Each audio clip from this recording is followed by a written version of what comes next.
Chaque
acte qui révèle nos priorités.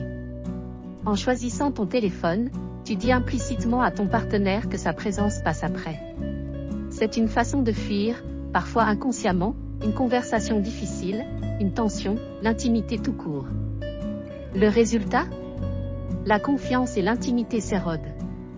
Comment se sentir en sécurité et aimé par quelqu'un dont l'attention est aussi volatile ? L'écoute, la vraie, celle où on est 100% là, devient impossible. Or, sans écoute, pas de relation saine. Ce geste qui peut tout changer, ce n'est pas un ordre négatif du genre « n'utilise pas ton téléphone ». C'est une action positive, un vrai choix, celui d'offrir sa présence totale. Le but n'est pas de jeter la technologie par la fenêtre, mais de la remettre à sa place, celle d'un outil, pas d'un maître. Premièrement, le rituel de la boîte de déconnexion. En rentrant du travail, le premier geste, pour tous les deux, c'est de poser vos téléphones dedans. Ce n'est pas une punition, c'est un symbole fort qui veut dire « le monde extérieur reste dehors ». Maintenant, je suis là, pour toi, pour nous. Deuxièmement, le rituel des 10 minutes chrono. Chaque jour, trouvez 10 minutes, sans excuses et sans écran. Pendant ces 10 minutes, l'un parle, l'autre écoute. Et quand je dis écoute, c'est de l'écoute active. Vous vous concentrez à 100% sur ce que l'autre dit, sans préparer votre réponse. Troisièmement, le signal de présence.